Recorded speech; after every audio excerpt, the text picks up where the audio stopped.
Maybe this has happened to you. You work, you get paid, you try to be responsible with your money. You're not buying luxury cars, you're not taking expensive holidays every month, and you're genuinely trying to save.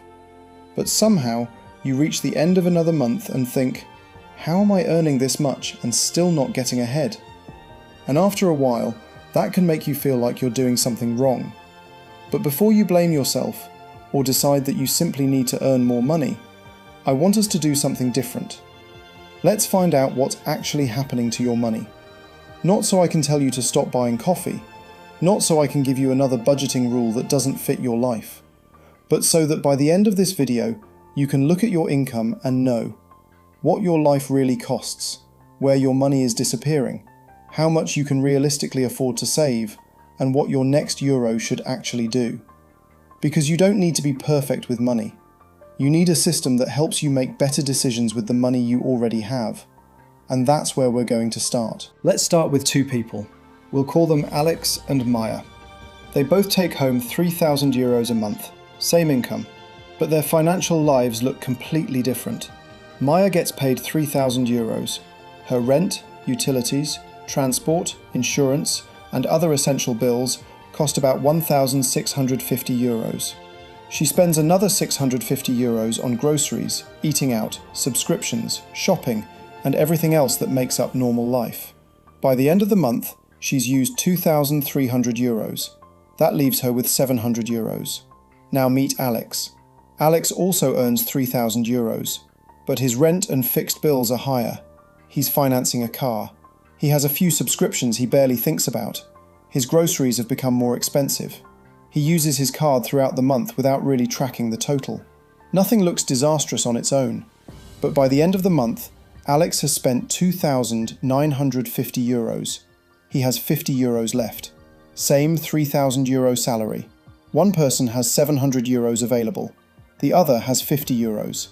And this is where I want you to stop thinking about your salary for a moment. Because your salary tells us how much money enters your life. It doesn't tell us how much of that money is actually available to build your future. That difference is your cash flow. And this is why earning more doesn't automatically make someone wealthier. If every extra 200 euros you earn is followed by another 200 euros of spending, your income has increased. But your ability to build wealth hasn't. This is also why I don't want you comparing your salary with somebody else's. Someone earning 5,000 euros a month can be under more financial pressure than someone earning 3,000 euros. What matters is what happens after the money arrives. So here's the first number I want you to find. Take your monthly income after tax. Now subtract what actually leaves your account during the month. Not what you think you spend, what you actually spend. What's left? 800 euros? 300 euros? 50 euros? Nothing?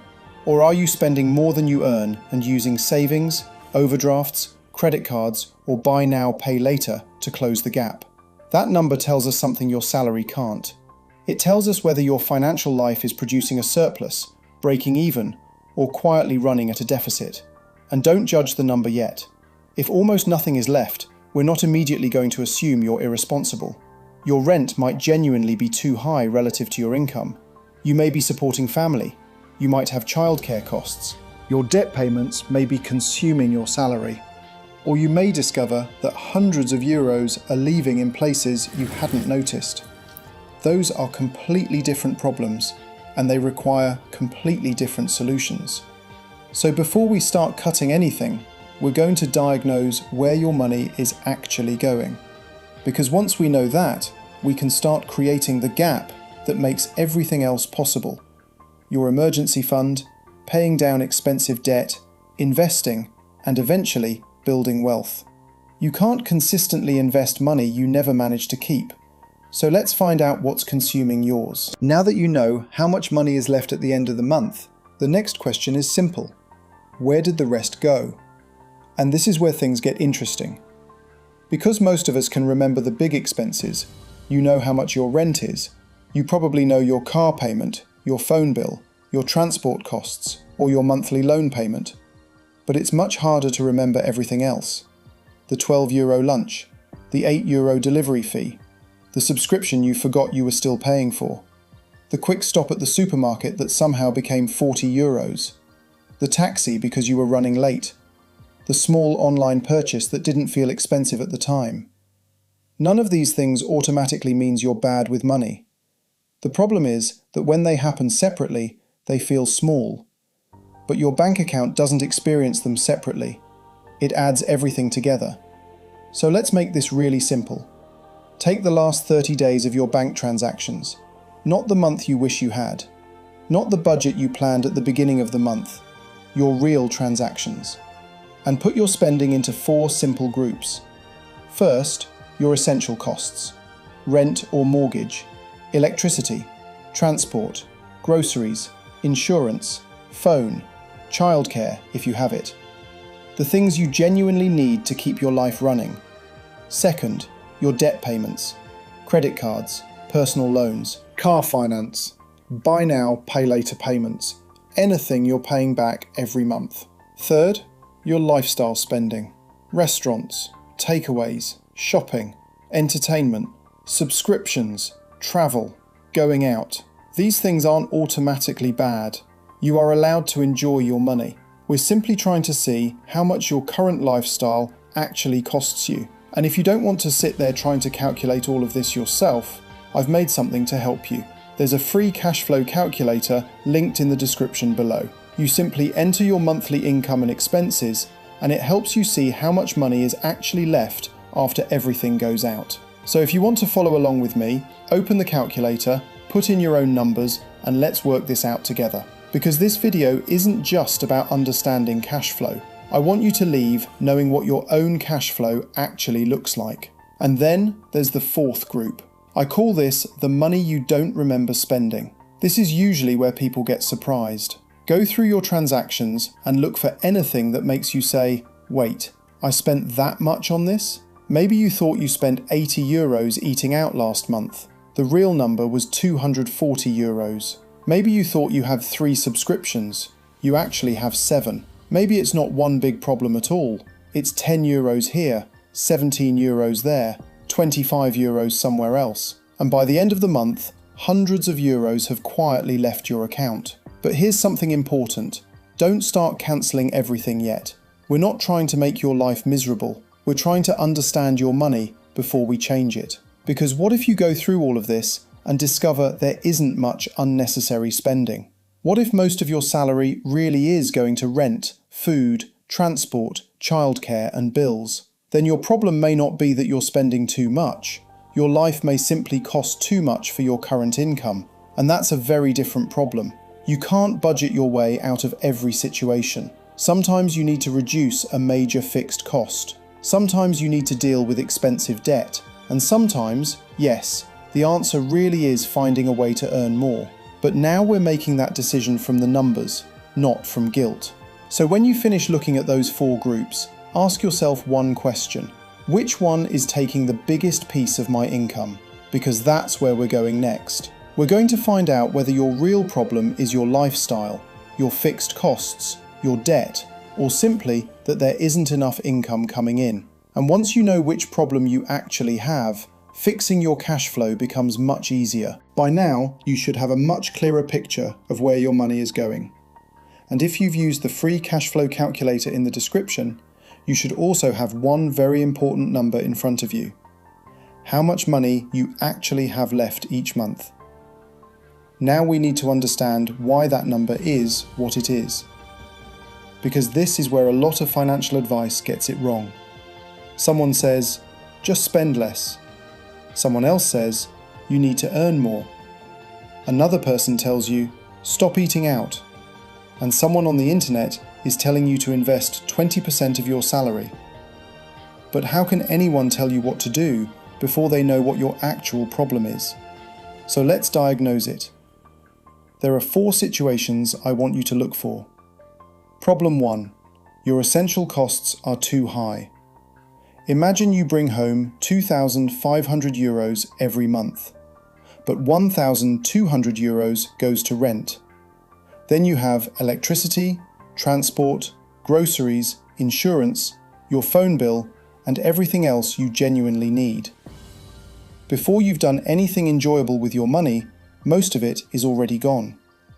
In that situation, Cancelling Netflix isn't going to transform your finances. Your biggest problem is sitting in your fixed costs. And this can be difficult because some of those costs aren't easy to change tomorrow. You may not be able to move house immediately. You still need to get to work. You still need food.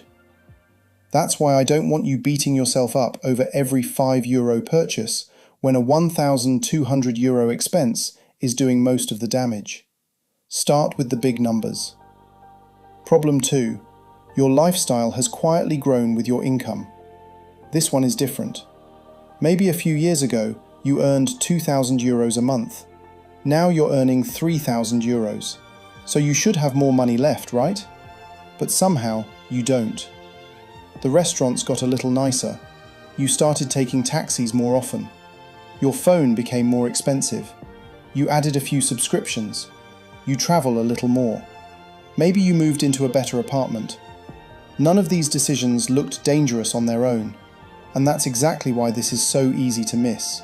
Your income went up, but your lifestyle went up with it, so you're earning more without actually keeping more. Problem 3. Debt is eating your cash flow. Maybe your spending isn't the biggest problem at all. Maybe it's what you're still paying for from the past. Credit cards, personal loans, car finance, buy now, pay later. Every month, part of today's salary is being used to pay for yesterday's decisions. And if some of that debt carries high interest, it can become very difficult to get ahead. You earn money. The debt takes its share. Then you try to live on what's left. And next month, you do it again. If that's you, don't panic.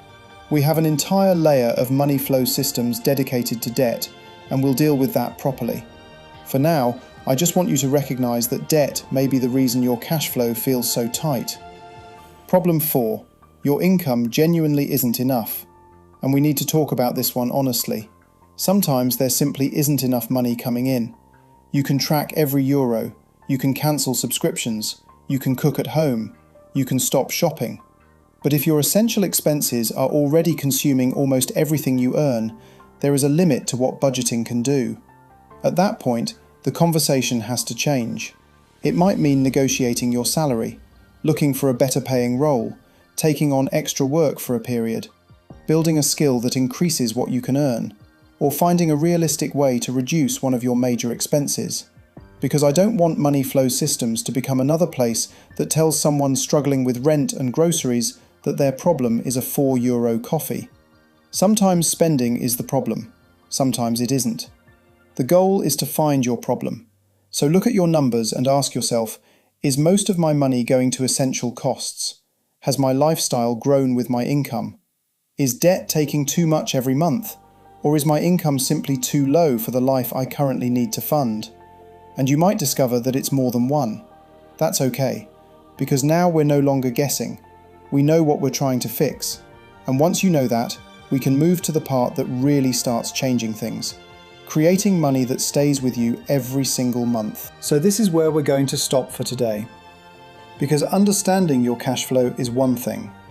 Knowing what to do with the money that's left is where things get really interesting.